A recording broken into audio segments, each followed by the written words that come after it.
Hello and welcome back to my channel, or welcome to my channel in the first place. Today we have a Megumi X listener. It's On the Contrary by Moonlit Writing on AO3. The link will be in the description, and let's go ahead and get into it.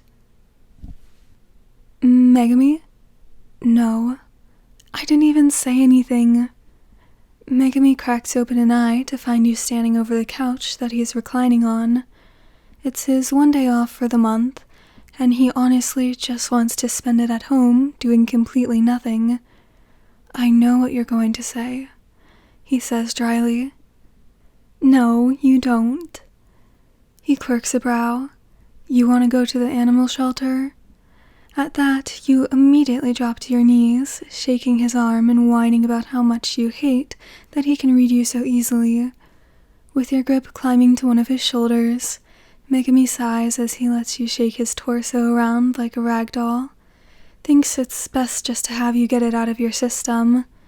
It's not hard to read you these days, because there's one thing you've been asking for since around a month ago, and it's the one thing he kept saying no to. But Megumi also knows you can be as hard-headed as him sometimes, and he's secretly just trying to see how long either of you can hold out. Please, you beg, can we please adopt a cat? Megumi only stares as you pull his hand from his lap and lean your forehead against the back of his palm. You know I don't like cats, he deadpans, using all that he can to resist your persuasion. Suddenly, you raise your head, holding his hand in both of yours as you keep it close to your chest. But you don't know that. Just because you don't like dogs doesn't mean you automatically don't like cats. Megumi narrows his eyes at you. Yes, it does, he mumbles. He knows it's stupid, but he's half hoping you're too worked up to tease him for it. Have you ever had a cat before? He looks away, reluctant to answer. No. Then have you ever pet a cat before? He hates that you're only asking these questions for him to answer out loud. You already knew these things about him anyway. Through gritted teeth, he says again, no. Then there we have it. You beam, jumping to your feet as you try to pull Megumi up from the couch by his arms. He lets go of his weight on purpose, only to trouble you further. You have no real proof that you don't like cats, so we have no real reason not to get one. Megumi gets the feeling you'll be winning this time around. Eventually, he sits up on the couch, and your eyes widen in surprise, like it's one step to your victory.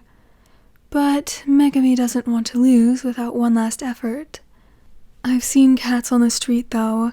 They just hiss and run away from me.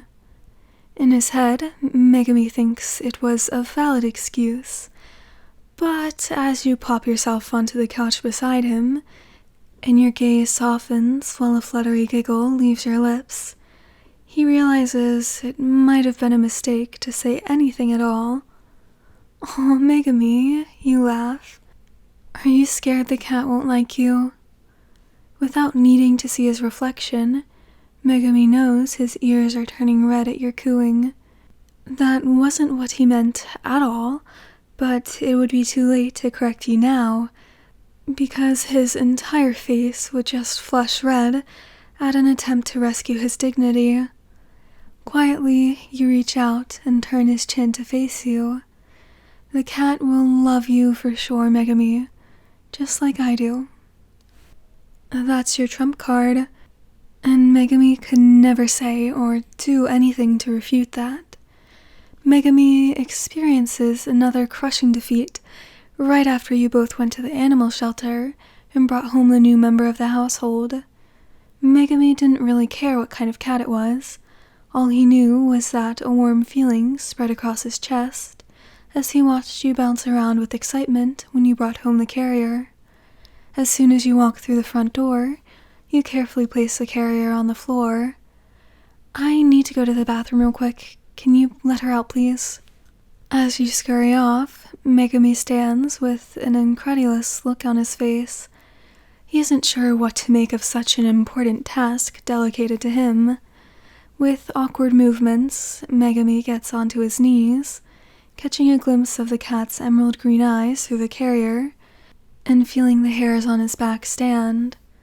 "Just open the damn carrier," he chants to himself as his hands reach for the lock in such a slowed motion. Once it comes unlocked, Megumi retracts his limbs as fast as he can, even somehow putting a bit of a distance between himself and the carrier on the floor. The cat, with short, sleek, dark gray fur, elegantly makes its way out of the carrier, and immediately turns to lock eyes with him. Crap, it's looking at me. But before Megumi could get onto his feet and run away, the cat sits instead, staring up at him with expectant eyes. Megumi detects no threat, though he's not even sure what compels him to do what he does next, because he carefully reaches out, hands slightly shaking, and the cat, perhaps takes it as a sign of welcome, immediately rubs its head against his open palm. Oh, Megumi freezes in that state, still a little bit too nervous to move as the cat happily pets itself with his hand. This isn't too bad. "See," you say from behind him, embarrassed that you've caught him in his softened state. Megumi wants to pull his hand back immediately, but doesn't, only because he's afraid it'll scare the cat. She already loves you.